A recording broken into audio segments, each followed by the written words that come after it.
Tintin joins Professor Alembic on a trip to the Kingdom of Syldavia to study their royal seals as a guest of King Ottokar. But a mysterious group has taken a sinister interest in their trip. Tintin finds himself in a race across the landscape of Eastern Europe, trying to stay one step ahead of foreign agents and conspirators, so he can save the throne of Syldavia from a foreign coup. In a story that reflects the deteriorating politics of Europe before World War II, Herge will introduce a vivid recurring character that appears in future adventures, the Kingdom of Syldavia. Today on Truth Beauty Comics.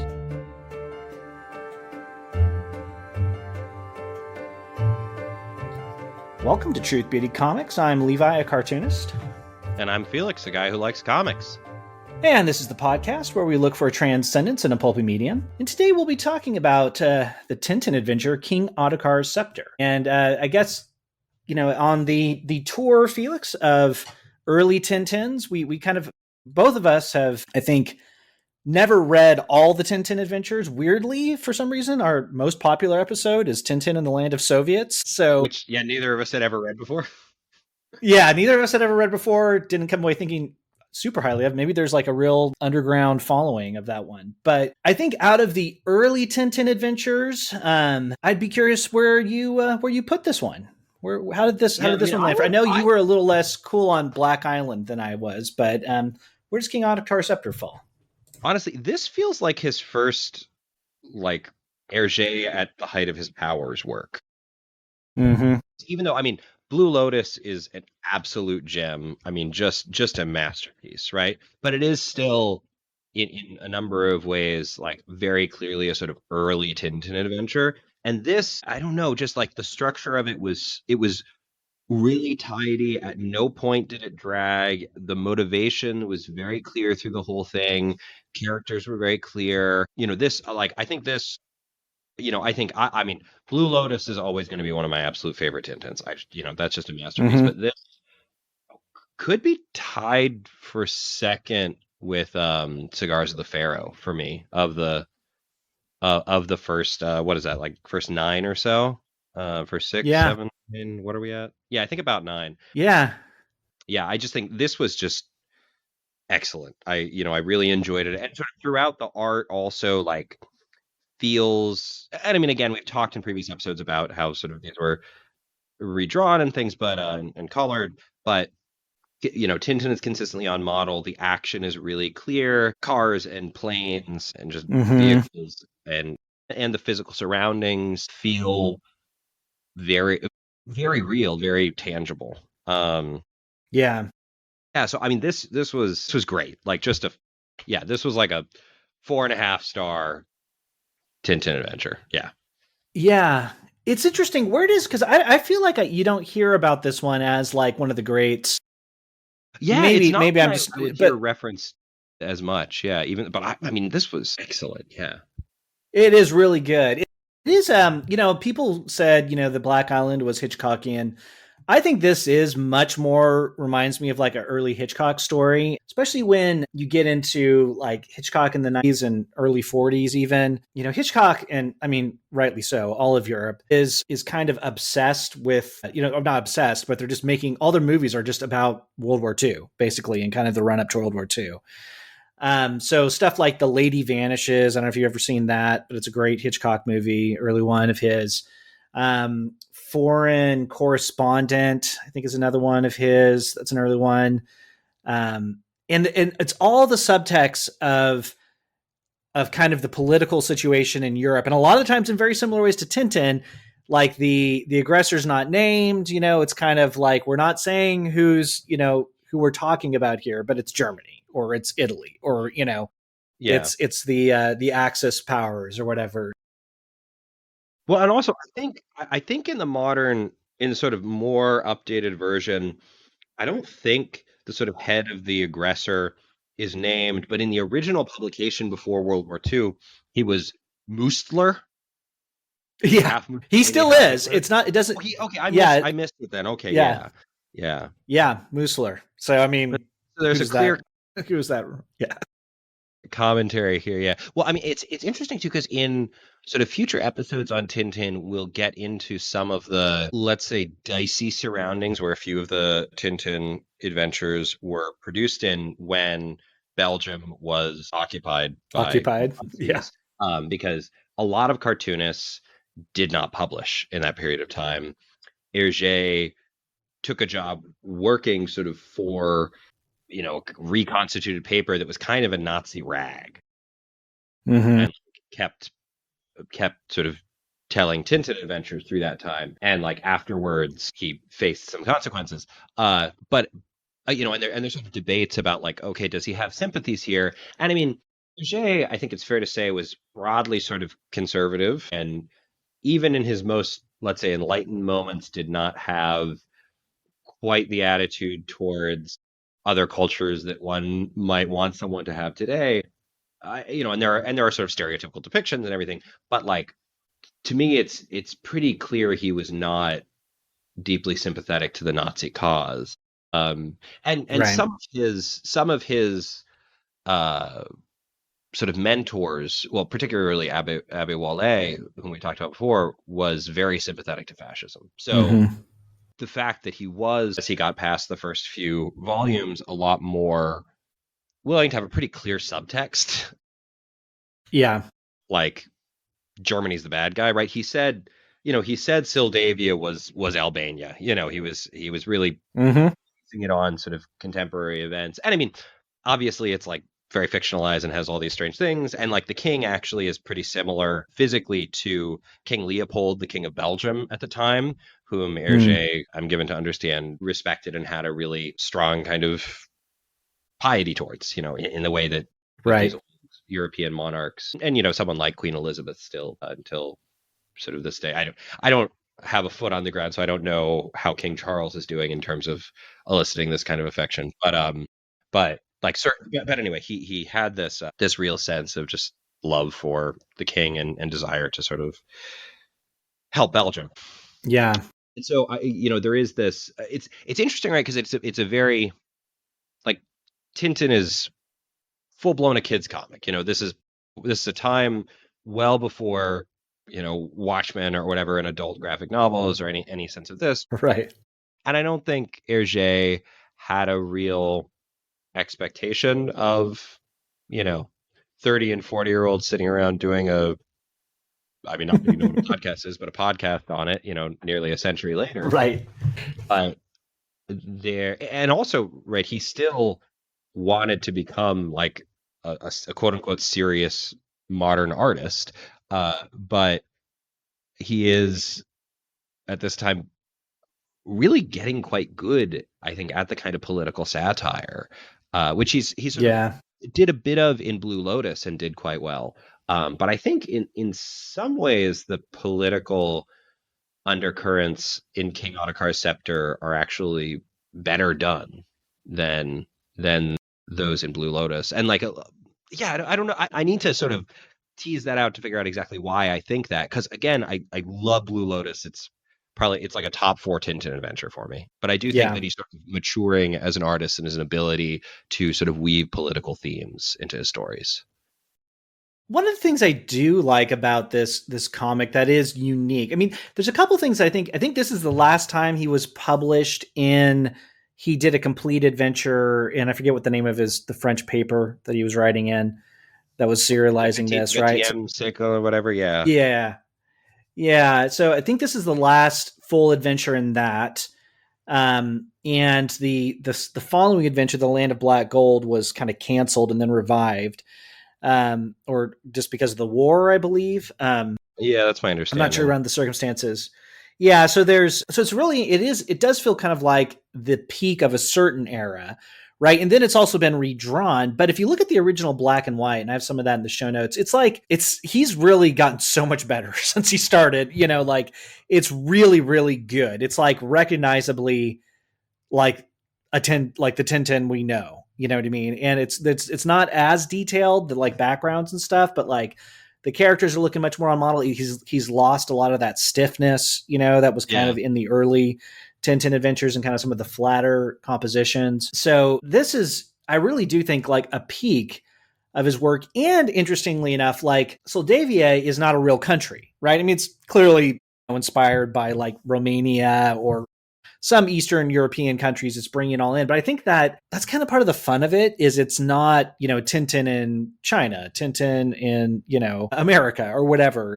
It's more. There's more creativity kind of going on here, where he's doing some kind of world building to it. Yeah, that I find very enjoyable. Yeah, well, it's nice too because it avoids like the more, let's say, fantastical locales avoid some of the ugliness of like a Tintin in the Congo, in terms of sure. It's just kind of like, and I mean, obviously, like for various reasons, sort of people of the Balkans are less concerned about sort of racialized ethnic humor, right, than people from Africa. But like just having this kind of general fictitious Balkan state that just feels like a mix of a bunch of different old tiny European countries, right? I mean, like, yeah, sort of it feels like Romania or Albania or Lithuania, almost a little bit like Malta, like just sort of any of these small kind of traditional countries in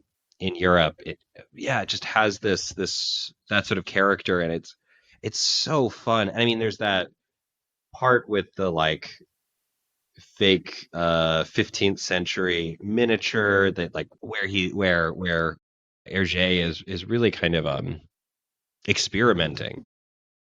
Yeah. It really, like you said, I mean, it really lets him kind of do that imaginative work that he's at a point in his skills he can really excel at. Right. Yeah. Yeah, it's a great one. I would like to talk about maybe at the end, kind of once we go through the plot, but there's a kind of maybe how his view of kind of the monarchy in here, and maybe just because you mentioned kind of he seems to have a more kind of conservative outlook, even though he's not like maybe in a European sense of some ways. Yeah, and I mean, sort of like mid early 20th century European it's a different beast, I think, than contemporary American conservatism. Yeah. Right. Yeah. But there's kind of a view I feel like on the old world in this story that is interesting. Then maybe that, kind of comes out, at least some values that kind of Herge's that come through maybe somewhat unconsciously. Yeah. Shall we dive into kind of the plot? Do you want to bite off a chunk here? Yeah, sure. So it opens very, I don't know, this opening just, again, it's quite, in some ways it's similar to the opening of the Black Island, but it works so much better for me that it just Tintin and Snowy walking through a Belgian park, and they find a lost briefcase. They track down its owner, bring it to him, and his name is Professor Hector Alembic, who is planning this research trip to the Balkan nation of Syldavia. And he mentions that he's looking for a secretary, someone to help out.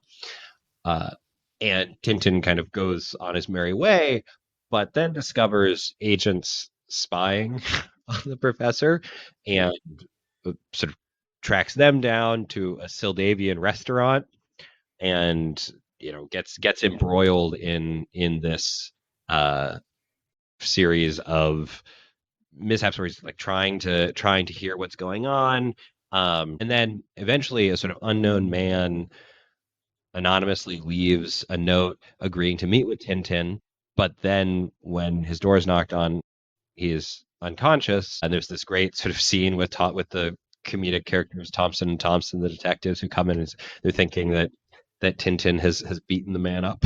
When he has amnesia. Soon after, there's Tintin receives this like really sort of frightening note threatening him, and then is the target of the bomb of a bombing. Thankfully, Thompson and Thompson take the heat for it, let's say. And they both survive, or all three, I should say. Tintin thinks that these events are all linked and asks Professor Alembic to be his secretary. And Professor agrees, but before they're going to leave, he gets this strange call from the professor that sort of sounds like he's being attacked, but then Tintin rushes to the rescue, and the professor seems to be fine. That's kind of a good Yeah. good pausing place. So I mentioned how much I enjoyed this opening. What did you think sort of the opening, particularly compared to some of the earlier Tintin adventures? Yeah. I think this is a very strong opening because, like you mentioned, and I'm a big fan of the Black Island, but the way that Tintin kind of gets embroiled in that conspiracy is a little bit awkward, right? Maybe we could say he just walks up on people and they shoot him, and they happen to be a part of a criminal, enterprise.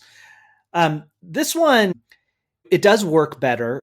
It's kind of a natural way that Tintin might get involved in a conspiracy and kind of stumble upon it. It doesn't immediately let you know what's going on, but it starts raising these questions in your head, like, well, what's up with this professor?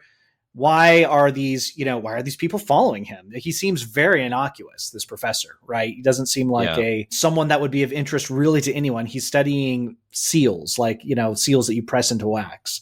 Not like he's not like a nuclear scientist or something like that. So it's unclear what's going on. And I especially I think the question of what's going on with the professor is one that I love the way that kind of Herge does this throughout the whole comic, because you're kind of asking that question the whole time. Like, you Yeah, only know yeah. what kind of Tintin sees, and you're never until the end, you don't really know, what's the deal? Something's up. It seems like he got attacked, but he seems to be fine. So there's clearly something happening, but it's not in a hurry to kind of reveal everything, but it's not, the plot doesn't seem to be meandering either. So I think it's a real strong opening Yeah. and some good comedy to keep the mood light too. Yeah, I do think that's one of the I think that might be a big part of why I kind of intuit that this feels like Hergé fully formed, is that Mm-hmm. we've talked in previous episodes about when there hasn't been a mystery, right? Or there's been a mystery but it's been kind of clumsy, or there's been a mystery that's sort of in the background but it doesn't totally work for whatever reason. And this one I think is the first Tintin story where you've got this mystery and every part of the both the mystery works really well and every part of the plot as you're going through it feels naturally like a natural part of it. Right. This feels like an organic Yeah. whole in a way that, like when we read The Broken Ear, I was, I remember saying sort of like, this is just taking forever. Like I thought we were going to be out in the jungle, from the cover and everything. Like Right.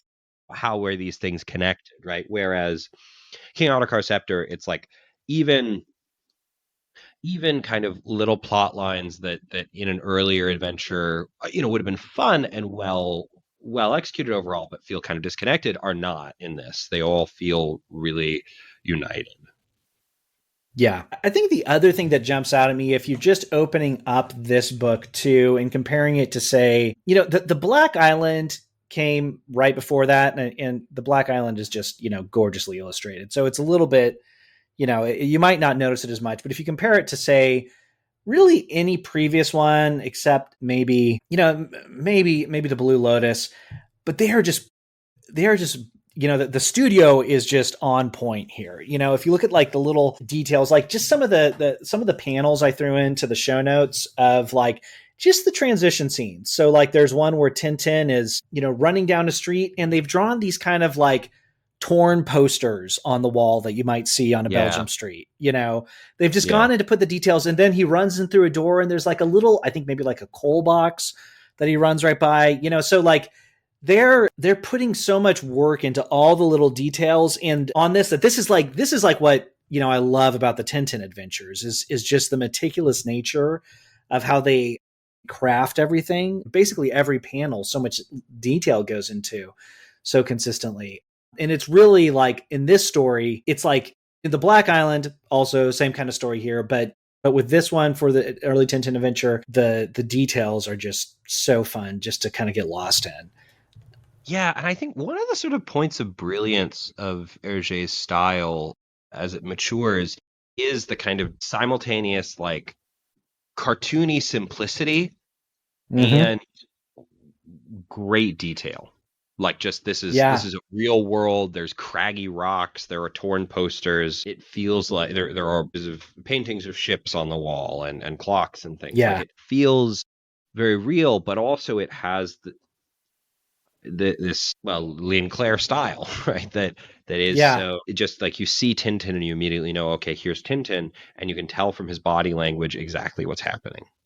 Yeah, just there's so much stuff, like even just when he walks into that restaurant, the tiny little, I don't know, just he puts flowers at the table. He thinks of, like, he has, the the decorations in the window, and then the one single panel where he walks into the kitchen and you get this, view of a stove with pots and tiles and all this stuff.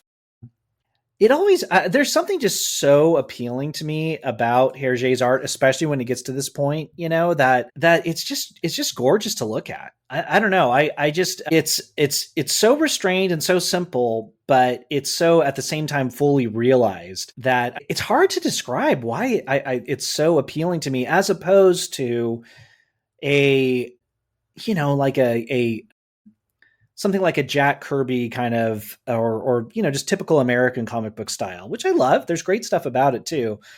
But Herge is just like, I just want to, like, step into this world for some reason. Yeah, I don't know. I know exactly what you mean. Yeah, yeah. Like again, Kirby.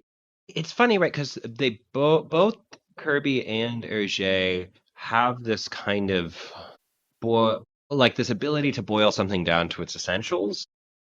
Mm-hmm. But with Hergé, that comes along with this sort of attention to detail of all the little accidents that give life and places its color Yeah. and flavor that I think Kirby just never has. And I mean, Kirby's really effective, and particularly good at sort of communicating action, but which Hergé also gets to be very good at. But Tintin in these sort of mid period and late adventures, it really feels like, as you said, a world that you want to step into. Yeah. And maybe that's, I mean, the podcast is called Truth Beauty Comics. And I think there's just a beauty in all of at this point in his artwork. Once he, just kind of, as the studio commits to these details and commits to, like, building this out, that, it really, it just kind of, you kind of get lost in it. It's this, it's like capturing this simplicity. So you're not getting, like, caught up on the details of the characters, but you're just kind of like, it draws your eyes to the beauty of the world that they're in. Yeah. And I don't know, it really lifts the soul for some reason. I don't Yeah. know. I love it. It reminds me, bear with me, of early Simpsons background animation. Hmm. There's this one. Interesting. I'm not on Instagram, but I'm given to understand that there's an Instagram account. Well, there are a few different ones that are images of like landscapes in early Simpsons, and Huh. it's one that's like just sort of night scenes in Simpsons, and so there won't be any people in them, or maybe there will be a Hmm. person who's walking and not the focus of the scene, because they're, again, I mean, that's sort of cartoony to the nth degree, but it has this often a sort of quiet beauty, and I think, like, especially the first Mm-hmm. 5 or so seasons, I'm one of those few people that has sort of an affection for like post series 10 Simpsons. I think there are still some really good episodes, but there is this artistry to the early seasons. Yeah, that kind of has a world in the background that's rarely, if ever, the focus of attention, Yeah. but you're so glad it's there, right? Without, because I Yeah. mean, as a child, like so my favorite my sort of two favorite Tintins have always been, it's always been sort of a tie with Tintin in Tibet and the Castafiore Emerald. And Castafiore Mm. Emerald just, I think, is probably the best example of the kind of simple beauty of the world in the background that isn't usually really calling attention to itself, but it just Yeah. feels very, I mean, we've already sort of said, it's tangible. It has a sort of realism to it, but a kind of composed realism, Mm-hmm.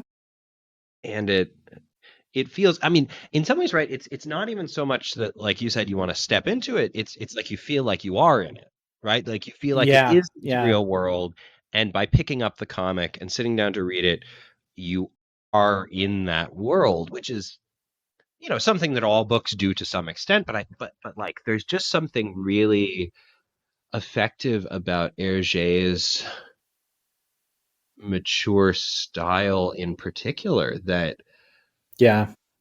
that just really brings you into that, like you're in Belgium, right? Or you're in Yeah. Syldavia, or you're on the moon. Like Yeah.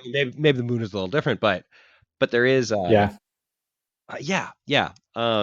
It's just it's great, and it's something also that I think like I had never really appreciated until this time reading through, as I'm sort of watching story by story as Hergé's style develops and he grows Yeah. as an artist, and also like the studio behind him is sort of imitating that style and being kind of immersed in it. Um, Hmm. you wanna summarize the next chunk? Yeah. So they got on the plane, and basically on the plane journey there, Tintin notices Alembic. He's acting kind of out of character, not in a sinister way, but just weird things like he was a smoker beforehand, and now he's not smoking, and he doesn't need his glasses. So this is definitely triggering Tintin's detective that maybe he's an imposter, but it's kind of unclear. He tries to pull off the beard. It's not a fake beard in a comical moment, which is a really bad reaction too. Like if you're falling, never grab someone by the beard to save yourself. But yeah, so unclear what's going on with Lembeck, but Tintin's suspicious. But really, before you can put too much together, he is forcibly ejected from the plane by the pilot in kind of a trap door opens and he's fallen out of the sky. Tintin survives this, however, by falling into a haystack and informs the local police of his fears regarding a plot of some sort. But bad luck for Tintin. The police captain is also part of the conspiracy. He organizes an ambush in the woods where Tintin will be eliminated, but Tintin gets lucky here by hitching a ride with another well-known character who will be recurring, the opera singer Bianca Castafiore. Tintin's eventually arrested and surviving another assassination attempt, just going to hoof it to Cloud to warn the king. Arriving in the city, he meets the king's aide-de-camp, Colonel Boris Jorgen, and asks for permission to meet the king. But however, Jorgen's also a conspirator and it organizes a further unsuccessful assassination attempt aimed at Tintin. So basically, kind of conspirators all around here. I mean, it's like you meet someone and you can kind of almost suspect that they're in on this conspiracy. But Yeah. This is I do as I was reading through, it was like I really trust no one except for Tintin and the king at this point, and maybe really, Bianca Castafiore. right? And I know Yeah, trust can be it's competent, so yeah, and that is one of the things I will call out. I think this is, in some ways, this is kind of a pessimistic book, because it's like, I mean, gosh, this conspiracy is wide and deep. yeah, It's like the rural parochial police are in on it. yeah, It's like everyone seems to be like it's like arrives at a time when this is about to go down, and it's been very well established. yeah. Well, I mean, this time in history, right? Like, I think I would hate to live in the years leading up to World War II, because it Yes. is just, or during, right, particularly in an occupied nation, like just the Right. sense that you can't trust anyone, right? I mean, Yeah. there's this sort of sense of fear, right? And I think like Hergé wants us to look to Tintin and see this sort of exemplar of honesty and earnestness and desire to set things right that like Yeah. obviously is deeply romanticized, and like Hmm. most of the time the people who try that would get arrested or worse Yeah. for a long time and not be able to escape. But yeah, yeah, there's this Real one quick. thing or Go go ahead. ahead. You go ahead. No, I was gonna I I was was gonna just call out one thing that you didn't mention in your summary, which was while flying, Tintin looks at this brochure about right. Syldavia that when I was Yep. reading through it, I enjoyed it, but I was also like, this is sort of strange. It feels very different from like the standard Tintin story setup, where you got these huge chunks of text giving sort of bit about the history of Syldavia. There's a picture of a Hmm. guard in the royal treasure house in Clough, a picture of a fisherman from the south coast, a picture of a Syldavian peasant on her way to market, some villages in a valley. There's this really cool full page, like 15th century miniature of the Battle of Zillaharoam that Yeah. is this really fun mix of Herge's style with sort of late medieval, early modern, what I might call like splash page of whether it's a Right. tapestry or a miniature or what that's like, so far as I know, sort of unique in Herge's artistic output. And possibly the coolest thing about this is that when it was originally published, the I think it was in the original magazine. I'm not sure if it was in the original book printing, but in the original magazine, there was actually a little brochure that kids could detach and That's, pull out and like read about Syldavia and see all this art. bet you that's like $1 million on eBay now. Oh yeah, I mean I can't even imagine, but it's just such a cool idea. Just that kind of like Yeah.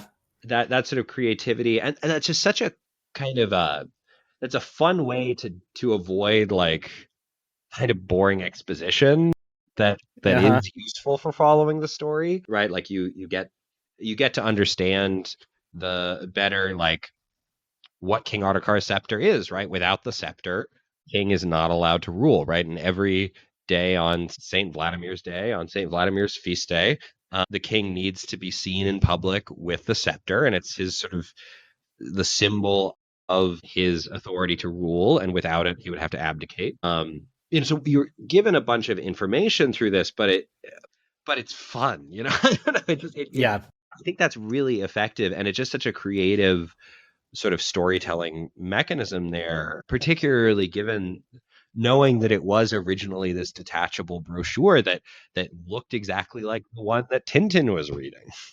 Yeah, I'd never heard that. That's super cool. Yeah, he does. This is a good instance too, where he'll somehow adapt his style to know that you're looking like at a medieval thing, but it's still Hergé's Langclair style.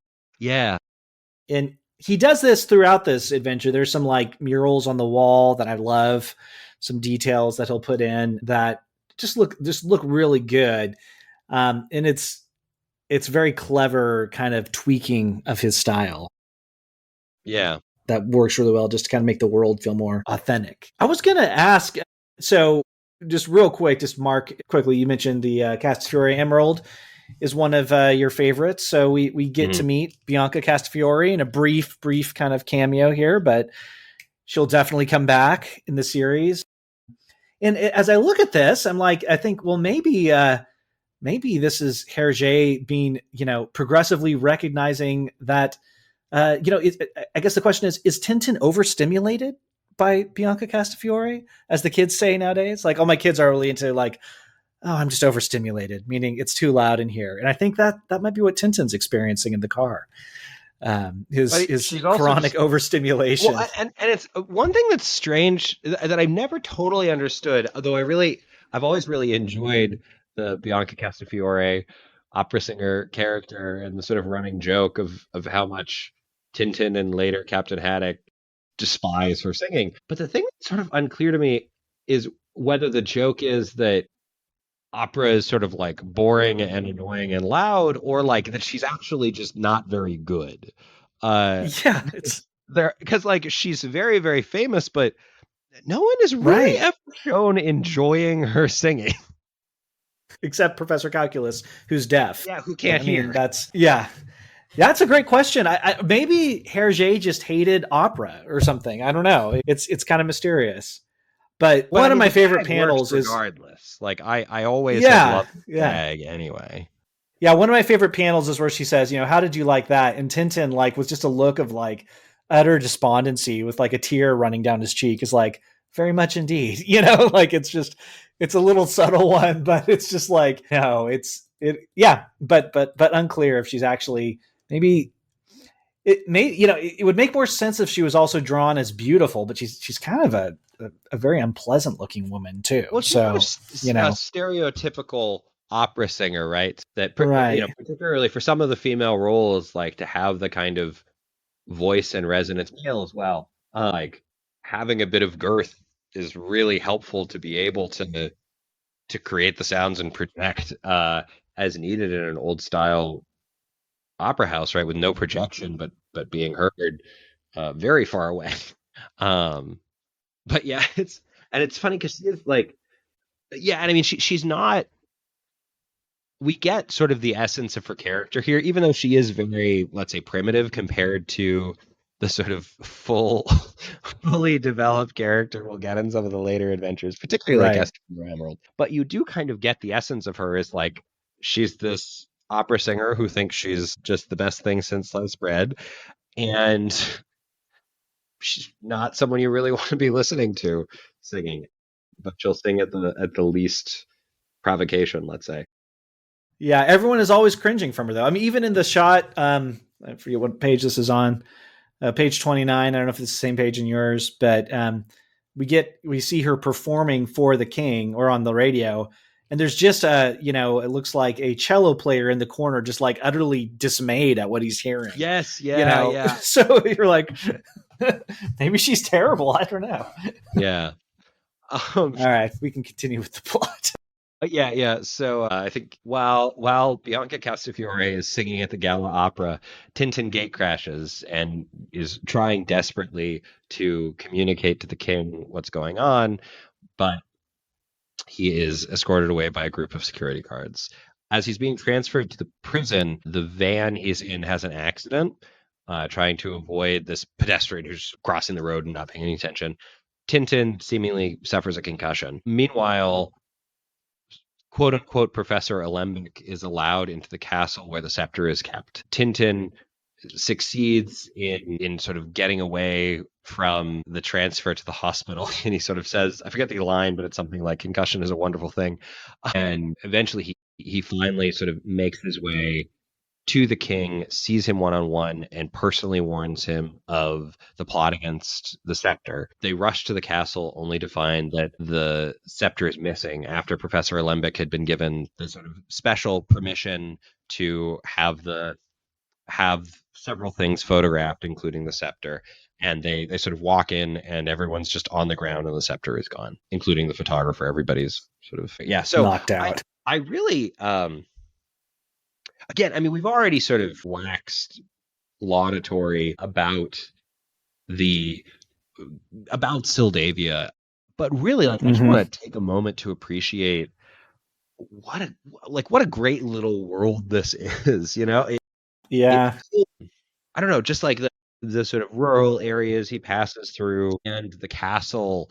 Like, it's just, I don't even exactly know how to articulate what it is that appeals to me so much, but it's just this great old European monarchy that you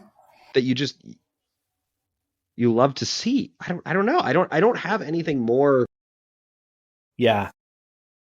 more sort of articulate to say about it other than like I just love it. I don't know. Maybe you're the artist. Maybe you have something more to say about I don't know. Yeah, I think one of the things that I appreciate about it is it's not romanticized, overly in the back. Like it feels even just little, like, little things like all the backgrounds that you see, the streets they're driving down, they're not, this isn't like Maxfield Parish, right? This is a recognizable kind of Eastern European kingdom, but it's very appealing. It's very, it just has a real authenticity to it.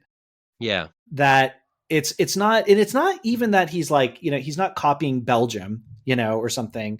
He's not being lazy. It also has a feel of like, just certain architectural features that feel Eastern European and, uniquely Saldavian, I guess, down to, kind of the castle itself, the keep. There's just all these little details that he'll put in that it's just really fun. And you just kind of get lost in. And I think the buildup in this part is great too. You really feel Tintin's frustration, I feel like, where he's trying to warn the king, gets there, but he's dragged off in silence before he can say anything.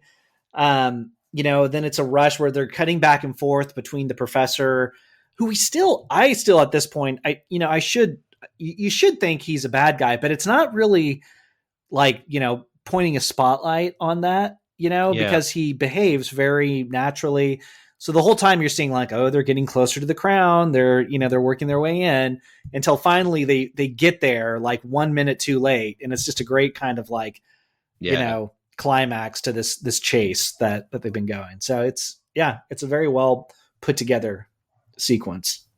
Yeah. All right, let's finish off the rest of the story. You go ahead and give the last. Yeah, so the scepter is stolen. It's missing. They don't know where it is. And good thing for them, Thompson and Thompson show up. Maybe a good thing. Somehow they have a good international reputation as competent detectives, which who knows how that works out. But they've arrived to investigate. And but they can't make headway. They vow to find the scepter, but they can't figure out how it actually got out of the keep. They don't know where it went. So Tintin puts 2 and 2 together and discovers that they smuggled the scepter out through like a catapult or a spring-loaded cannon hidden in the camera. So he figures out where they shot it across the river. He goes to find it and encounters the thieves there, and just in time to see them getting the scepter. So a chase starts with the Thompsons. They chase them on car, then they go on foot across the mountains. Finally, just like a few feet from the border, he's able to capture the thief and get the scepter, recover the scepter, and discovers that this whole thing is a plot that's been orchestrated by Musitler, if I'm pronouncing it correctly. Basically, a political agitator who is inside of Syldavia, but working with a foreign power to have the neighboring country invade and annex Syldavia. Tintin has to go into Bordaria to get back home to Clow and return the scepter. This is the night before St. Vladimir's Day, so he has to get the scepter back to the king so he can appear. Or else he'll have to abdicate, Or else he'll have to abdicate. He does not have the right to rule without appearing with the scepter. So Tintin's walking all night, commandeers a plane and gets shot down by the Syldavian military, and manages to return the scepter though at the end, thanks to Snowy, who overcomes his problem, his recurring problem with Bones. Overcomes his recurring problem with Bones to carry the scepter home. That scene is so well done. Yeah, it is. So Tintin restores the scepter and secures the monarchy. And in return, the king makes Tintin a knight of the Order of the Golden Pelican and is the first foreigner apparently to receive this honor. And as we kind of wrap up the story, Tintin learns that, the imposter, the professor, was an imposter. He was Alembic's twin brother. And the true Professor Alembic was being held captive back in Belgium. And it ends with Tintin and the Thompsons taking a flying boat home. And there's that just great final gag too of them sort of being really worried. Oh no, we're gonna crash land in the water. And it's like, no, it lands on the water. It's fine. They say, oh, how silly! We thought we were gonna end up in the water, and then they walk off into the water. Yep. This climax. I think so too. The one thing that just we've gushed a lot about the artwork here, but I love the landscape when he gets out into kind of the Syldavia frontier or the countryside. Yeah. It just, there's these mountains and it's rocky. It almost kind of reminds me of some places in California where I've lived before, but it's just really beautiful. And it has just a certain kind of, as we've said before, authenticity to it. You can feel the cold in the morning when he wakes up. It just, I don't know. I think the artwork in this part is just really enjoyable to look at too. Once again, it's just so much of what I love about Herge is just his ability to capture just the perfect amount of details on all these things. Yeah, and I think on the sort of plot side, I really feel like Herge is finally really gotten to the point that like his timing is exactly how it should be. You're given right pieces of information at the right time. The sort of actiony adventure stuff is not too bogged down with exposition. Mm-hmm. Yeah, and this, this story particularly, like this, it all wraps up so well, and it stays sort of exciting right towards the end. Yeah. And again, and sort of after the sort of action has completed, you finally find out, okay, so this is what's going on with Professor Alembic. Yeah.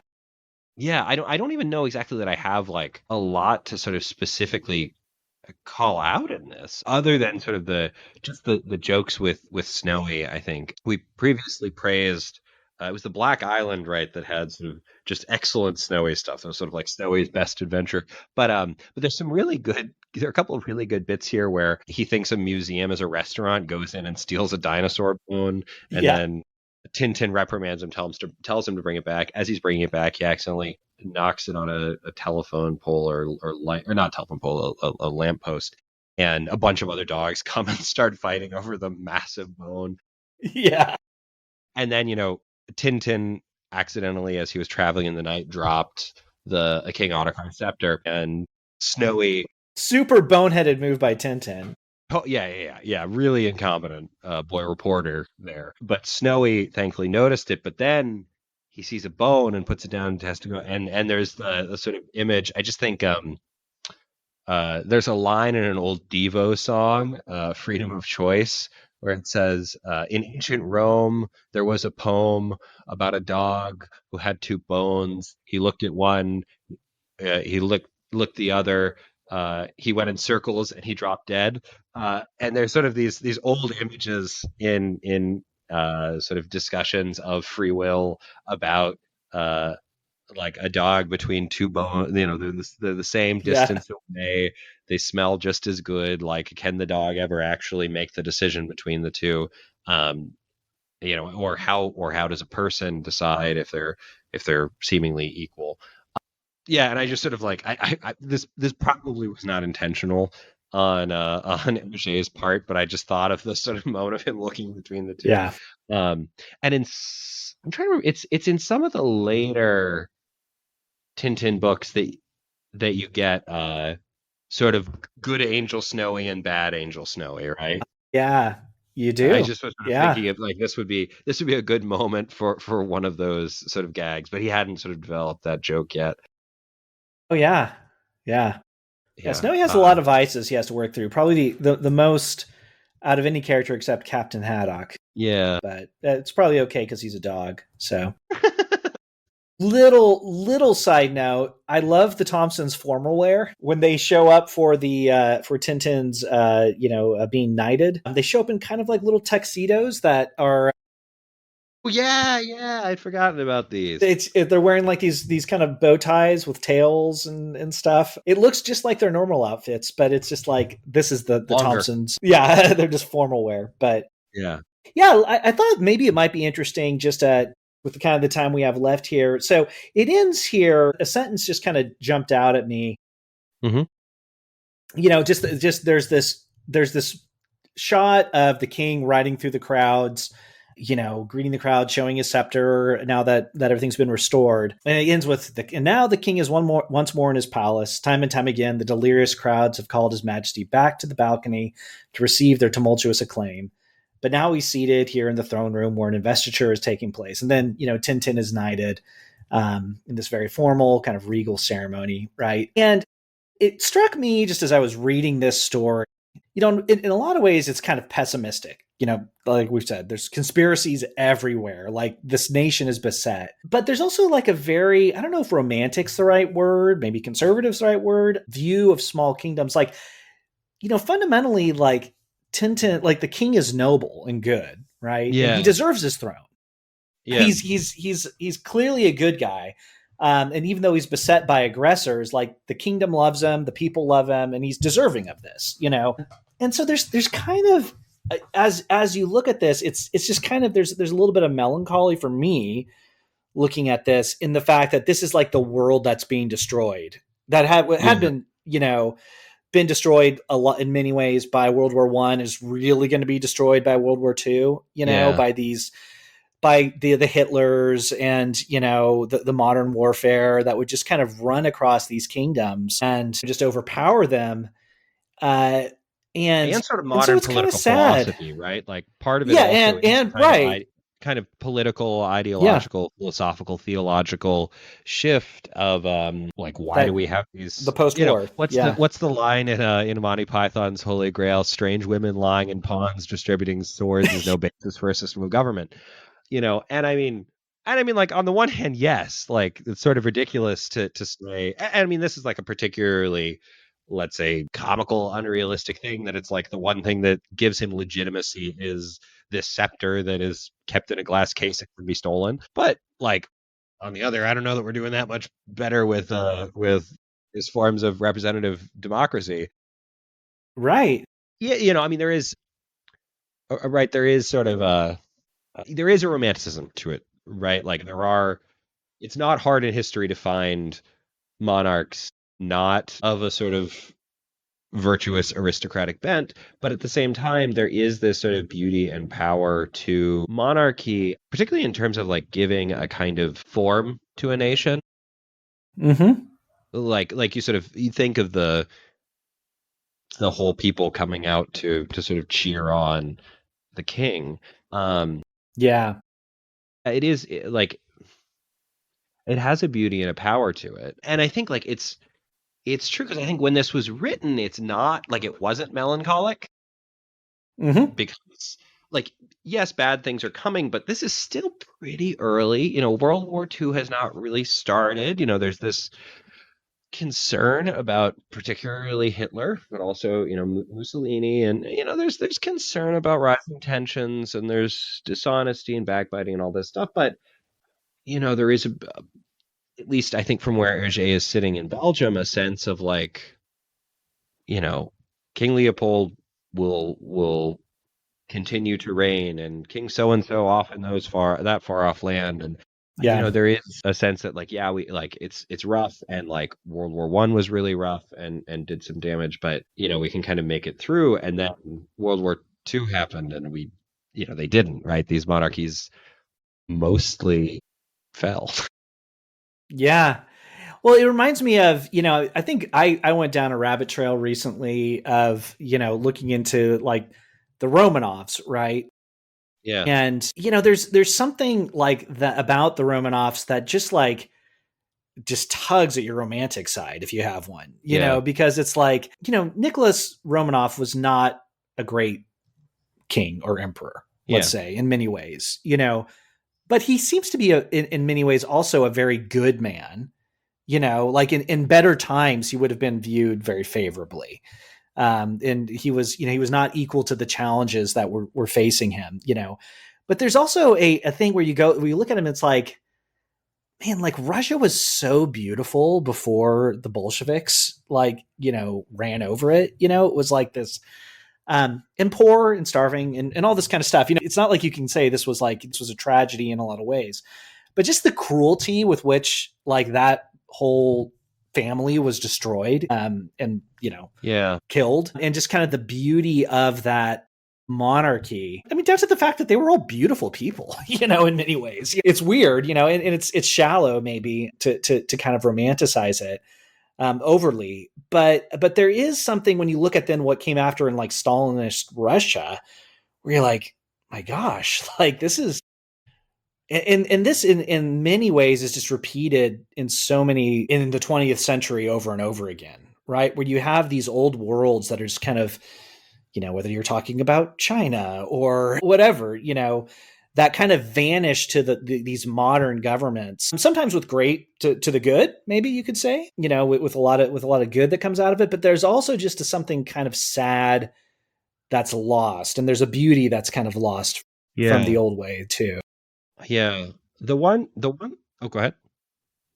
I was just going to say, and you see, it's interesting as just a final thought on that is that when Syldavia comes back, it's like a nuclear power, right? It doesn't, like King Ottokar never Huh. returns as a character. It's, in Destination Moon, it's like it's like this kind of police state almost feeling place where there's now all these spies. They're still the good guys, in the European theater, but it's not the same as, King Ottokar. It doesn't look like the world that, is Yeah. depicted here. I had never made that connection. I hadn't realized that was, yes, Syldavia.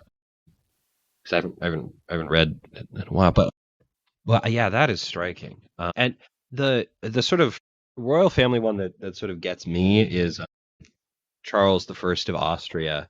Mm, This sort of deeply, deeply pious, kind, giving man who's the head of the house of the Habsburg Lorraines, mm, and his wife Zita, and he was the last emperor of the Austro-Hungarian Empire, and has just this really sort of striking story, and sort of like basically having to renounce rule. And he's now, he's in the Catholic Church beatified. He's a blessed Karl of Austria, which is sort of the last sort of step before sainthood. And I sort of think, I don't know, he's like very much I think kind of a saint for our times. There's this one, right? So in order to be declared a saint in the Catholic Church, right, Catholics believe that sort of just as we would pray for each other on earth, when in heaven we continue to sort of ask God to take care of our loved ones and of those who sort of ask us for their help, right? And so in order to be beatified and then canonized, right, made a blessed and then a saint, there need to be first one and then two sort of miracles attributed to your intercession. And I just think of this one this so he's particularly been invoked for like healings of maladies of the leg. And there was this one religious sister, a nun, who I think I'm getting the story right. This I might be misremembering, but I think the story was there was sort of somewhat of emotion towards canonization. People were saying he was this deeply holy man, like, and there's a lengthy process. We don't need to sort of get into all the details, but she was like given a prayer card, and told like, oh, venerable Carl or whatever, servant of God Carl, one of the sort of earlier steps before blessed and saint, as powerful intercessions, deeply holy king and emperor and stuff. And the nun was like not a big fan of the Austro-Hungarian Empire, and like didn't have the highest view of sort of older political forms and things. And she's like, whatever, okay. And she like, but she had like a bunch of prayer cards, and she had it next to her bed, and she had just this like intense leg pain. And one night she was just like, oh, like I should just like, what the, like I can't sleep, like because it's just been so much pain in my leg. And she grabbed the prayer card and sort of started praying to Blessed Carl, and like the pain over time was just completely uh, removed. I forget the sort of details of the illness, but I don't know. I really like that story in part because like, I mean, I don't know anything about the sister. She's probably much holier and maybe more intelligent and wiser woman than I, but like the fact that she sort of starts out like not even really interested in sort of seeking his intercession, because it's yeah, sort of like like, ugh, king, ugh, emperor, there's just this sort yeah, of yeah, jerk hesitancy, disgust, whatever you want to call it, but like there's still this sense of like the good monarch wanting to care for people, and do what he can, and yeah, sort of pray to God that they be well. And I was struck by this too, yeah. like the again, I don't know that Herge was sort of doing this particularly intentionally, but the seal of Syldavia is a pelican, and it's the sort of Mm, or the black pelican or whatever. In throughout like medieval in sort of medieval symbolism, the pelican is one of the most common symbols for Christ, because there's this right. story that the mother pelican would pierce her own breast if there wasn't food that she could find, and sort of feed her children with her own flesh, and give her blood to drink, to keep them alive. Mm-hmm. And so there's this sort of symbol of Christ offering his body and blood for Mm-hmm. uh, for the redemption of men Yeah. and women, of God's children. Um, so, and again, I don't know that there's a sort of intentional use of the symbolism there, or if he's just sort of reaching to a relatively sort of common, old timey European Yeah. uh, heraldic image. But I think it really works, and it is sort of, as you said, kind of like bittersweet, right? That there is this it is victorious, but for how long? Because World War II is coming very rapidly. Yeah. Yeah. Well, on that somewhat somber note.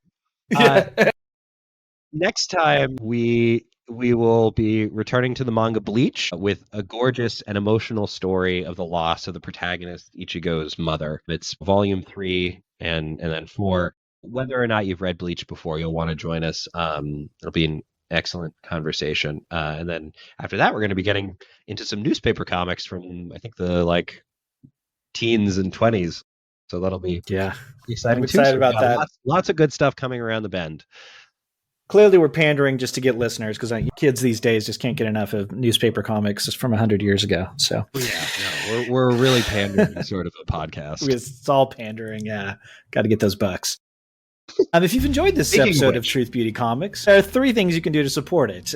The first is just to keep listening and tell your friends about the podcast. The second is to review us with 5 stars wherever you use to listen to our podcast. And the last thing you can do is to consider contributing to our Patreon with a monthly donation. For as little as $3 a month, you can get perks like access to exclusive episodes, including one on Tintin in Tibet, voting on upcoming episodes, and even an original drawing from Levi. But most of all, you can help make this podcast sustainable. That's the end of the episode. You can reach us at truthbeautycomics@gmail.com or on all social media accounts. Thanks for listening. Remember to take comics seriously and have fun while doing it.